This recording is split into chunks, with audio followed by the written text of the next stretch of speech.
नमस्कार दोस्तों, स्वागत है आपका हमारे YouTube चैनल पर, जहां हम आपके साथ प्रेरणादायक कहानियां और जीवन की अनमोल सीखें साझा करते हैं।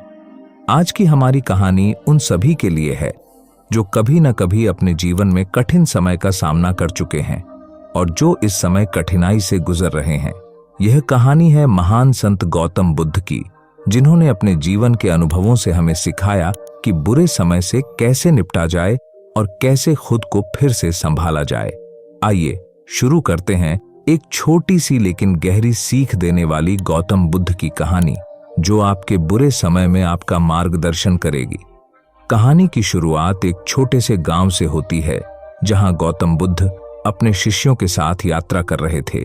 यह वही समय था जब बुद्ध ने ज्ञान प्राप्त कर लिया था और अपने शिष्यों को जीवन के सत्य और धैर्य की शिक्षा दे रहे थे। यात्रा के दौरान बुद्ध अक्सर उन गांवों में रुकते थे जहां लोग उनसे मार्गदर्शन प्राप्त करने के लिए बड़ी संख्या में एकत्रित होते थे। लोग उनके पास अपनी परेशानियां लेकर आते थे और बुद्ध उन्हें शांति से सुनते थे और उन्हें सटीक मार्गदर्शन देते थे। ऐसा ही एक गांव था जहां लोग किसी बद्धी विपत्ति का सामना कर रहे थे। गांव में कई दिनों से लगातार बारिश हो रही थी, जिससे फसलों को नुकसान हो रहा था। लोग अपने जीवन यापन के लिए चिंतित थे और निराश हो गए थे। जब बुद्ध उस गांव में पहुंचे तो गांव वाले उनसे मदद की गुहार लगाने आए। उनके चेहरे पर दुख और चिंता साफ झलक रही थी। हे प्रभु, हमारे गांव में पिछले कई दिनों से लगातार बारिश हो रही है, जिससे हमारी फसलें बर्बाद हो गई हैं। हमारे पास खाने के लिए कुछ नहीं बचा है और हम नहीं जानते कि आगे क्या करेंगे। कृपया हमें बताइए कि इस विपत्ति से कैसे निपटें। बुद्ध ने गांव वालों की समस्या ध्यानपूर्वक सुनी और फिर बड़े धैर्य से बोले। उन्होंने कहा, जीवन में कठिनाइयां और चुनौतियां आना स्वाभाविक हैं। इनसे डरने या भागने के बजाय हमें उनसे सीखने की कोशिश करनी चाहिए। याद रखो, जब समय कठिन होता है तो यह हमें कुछ सिखाने के लिए आता है। कठिन समय हमें मजबूत बनाता है, हमें हमारे भीतर छिपी शक्तियों का एहसास कराता है। तभी गांव की एक महिला, जिसका नाम कुमारी था, बुद्ध के पास आई। उसकी आंखों में आंसू थे और वह पूरी तरह से टूटी हुई लग रही थी। उसने बुद्ध के चरणों में गिरते हुए कहा, हे प्रभु, मैंने अपना सब कुछ खो दिया है। मेरा बेटा बीमार था और अब उसकी मृत्यु हो चुकी है। मैं इस दुख को सहन नहीं कर पा रही हूं। कृपया मुझे इस पीड़ा से मुक्त करें। बुद्ध ने उसे धीरे से उठाया और कहा, मैं तुम्हारी पीड़ा समझ सकता हूं, लेकिन तुम्हारी मदद के लिए मुझे तुम्हारे साथ कुछ करना होगा। क्या तुम मेरे लिए एक छोटा सा काम कर सकती हो? कुमारी ने सहमति में सिर हिलाया और बुद्ध ने कहा, तुम गांव के हर घर में जाओ और उन घरों से एक सरसों का बीज मांग लाओ, जिन घरों में कभी किसी का कोई दुख या मृत्यु न हुई हो। जब तुम मुझे ऐसे बीज लाकर दोगी तो मैं तुम्हारे दुख का समाधान कर दूंगा। कुमारी ने तुरंत बुद्ध की बात मानकर उस गांव के हर घर में जाना शुरू किया। कुमारी एक एक कर हर घर में गई। वह हर घर में सरसों का बीज मांगती, लेकिन हर बार उसे यही जवाब मिलता कि यहां भी किसी न किसी ने अपनों को खोया है, यहां भी दुख है। कई घरों का दौरा करने के बाद कुमारी को यह एहसास हुआ कि वह अकेली नहीं है जिसने किसी को खोया है। हर घर में किसी न किसी ने अपने जीवन में दुख और मृत्यु का सामना किया है। यह समझते ही कुमारी की आंखों से आंसू बहने लगे, लेकिन इस बार ये आंसू दुख के नहीं बल्कि आत्मज्ञान के थे। उसे यह समझ आ गया कि जीवन का एक स्वाभाविक हिस्सा है दुख, और इससे कोई भी अछूता नहीं है। जब कुमारी वापस बुद्ध के पास आई तो वह पहले से कहीं अधिक शांत और स्थिर दिख रही थी।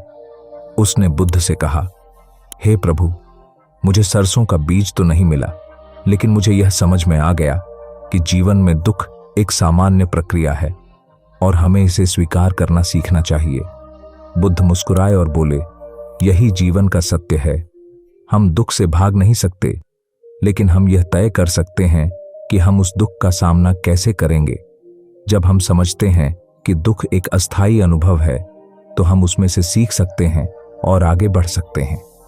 फिर बुद्ध ने गांव वालों को समझाया, कठिन समय हमें यह सिखाने आता है कि जीवन में क्या महत्वपूर्ण है। जब बारिश होती है और हमारी फसलें बर्बाद होती हैं, तब हम अपने धैर्य और सहनशीलता का परीक्षण करते हैं। यह समय हमें यह सिखाता है कि हम केवल बाहरी संसाधनों पर निर्भर नहीं हो सकते, बल्कि हमें अपने भीतर के संसाधनों को पहचानना होगा। बुद्ध ने गांव वालों को यह भी बताया कि जिस प्रकार बादल एक दिन छंट जाते हैं और सूरज फिर से निकलता है, उसी प्रकार बुरे समय के बाद सुखद समय भी आता है। हमें धैर्य रखना चाहिए और अपने विश्वास को बनाए रखना चाहिए। गौतम बुद्ध की इस कहानी से हमें यह सीखने को मिलता है कि बुरे वक्त में घबराने की जगह हमें आत्म साक्षात्कार और धैर्य का दामन थामना चाहिए। जीवन में दुख, संकट और कठिनाइयां स्वाभाविक हैं, लेकिन वे हमें तोड़ने नहीं बल्कि हमें निखारने आती हैं।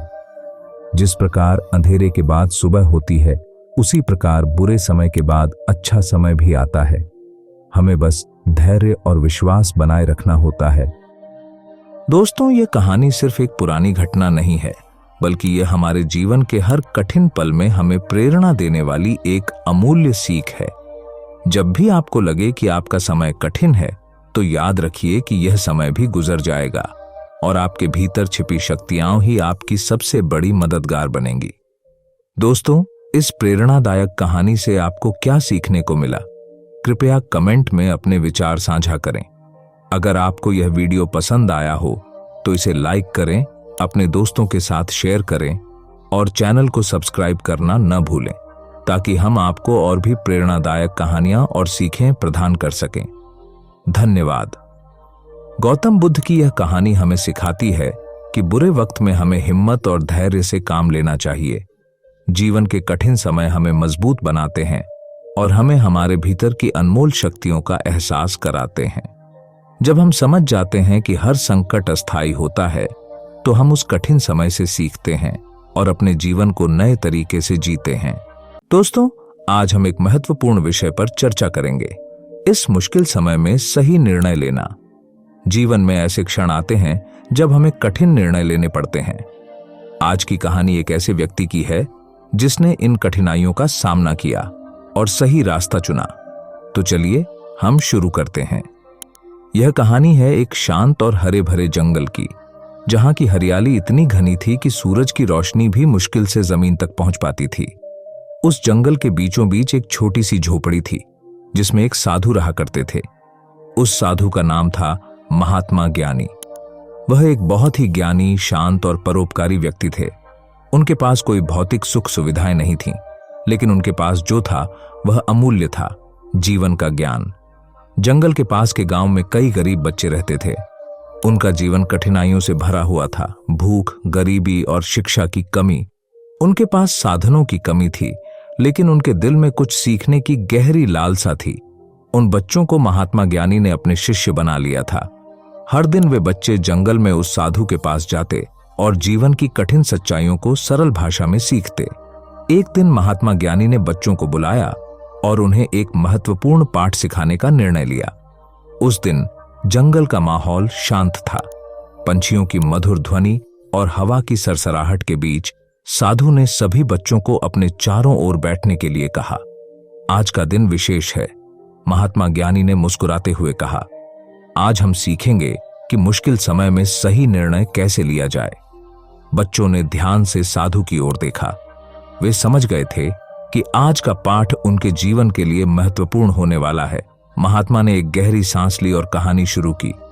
कई साल पहले एक समय था जब इस जंगल में भयंकर सूखा पड़ा था। चारों ओर पानी की भारी कमी हो गई थी। पेड़ सूखने लगे थे और जानवरों को भी मुश्किल हो रही थी। लोग बहुत चिंतित थे। इसी समय जंगल के किनारे एक छोटा गांव बसा हुआ था। वहां एक किसान रहता था जिसका नाम था रामू। रामू गरीब था, लेकिन मेहनती था। उसने अपनी जमीन पर बहुत परिश्रम से फसल उगाई थी, पर अब सूखा पड़ने के कारण उसकी सारी फसल बर्बाद होने वाली थी। साधु की आंखों में गहरा ज्ञान था और बच्चे बिना एक शब्द बोले उनकी बातें सुनते रहे। रामू बहुत चिंतित था। महात्मा ने जारी रखा। उसे समझ नहीं आ रहा था कि वह क्या करे। एक दिन वह जंगल में चलने के लिए निकला ताकि वह कुछ समय अकेले बिता सके और अपने विचारों को स्पष्ट कर सके।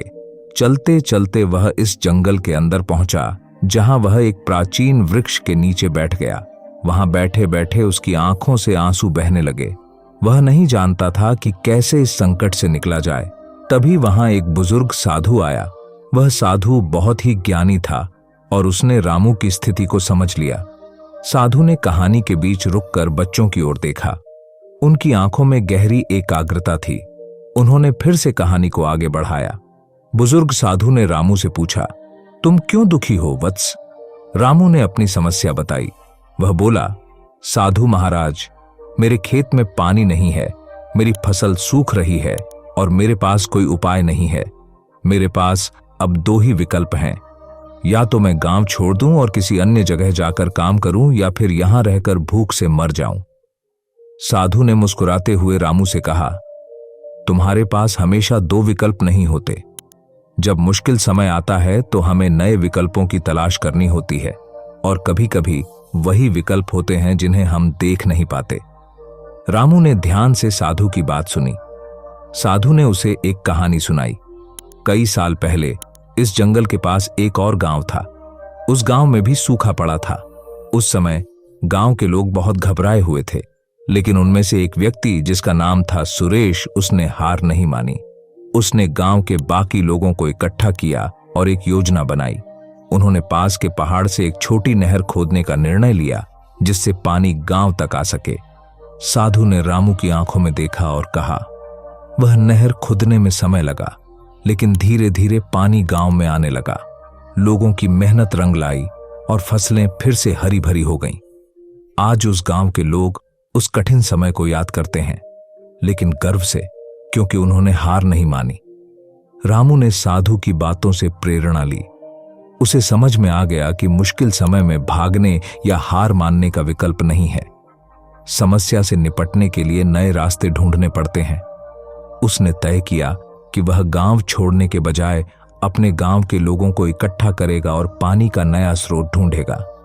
रामू ने साधु से आशीर्वाद लिया और अपने गांव लौट आया। उसने गांव के बाकी किसानों को इकट्ठा किया और उन्हें अपनी योजना के बारे में बताया। पहले तो लोग संदेह में थे, लेकिन रामू ने अपने हौसले और विश्वास से सबको प्रेरित किया। वह साधु की कहानी को बार बार सुनाता और कहता, अगर हम मिलकर काम करें तो कुछ भी असंभव नहीं है। गांव के लोगों ने रामू का साथ दिया। उन्होंने मिलकर एक छोटी सी नहर खोदी, जिससे पहाड़ों का पानी उनके खेतों तक पहुंच सके। कई हफ्तों की मेहनत के बाद आखिरकार उनकी नहर तैयार हो गई और पानी उनके खेतों में बहने लगा। गांव के लोगों की खुशी का ठिकाना नहीं था। रामू का सही निर्णय और उसके हौसले ने गांव को तबाही से बचा लिया था।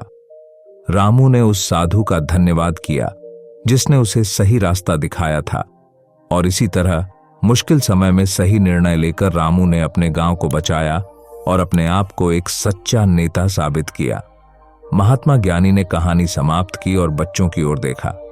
सबकी आंखों में चमक थी, मानो उन्होंने जीवन का कोई बड़ा रहस्य जान लिया हो। साधु ने कहा, बच्चों, जब भी तुम मुश्किल समय में फंसो तो यह याद रखना कि समस्या से भागना समाधान नहीं है।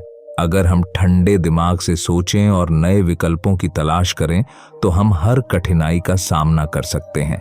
रामू की तरह तुम्हें भी अपनी समस्याओं से लड़ने का साहस रखना चाहिए। जीवन में बहुत बार हमारे सामने ऐसे निर्णय आते हैं जहां हमें यह सोचना होता है कि हम हार मानें या डटे रहें। हमेशा याद रखना, जो मुश्किलों से लड़ता है वही विजयी होता है। बच्चों ने उस दिन यह सीख लिया कि जीवन में कभी भी हार नहीं माननी चाहिए।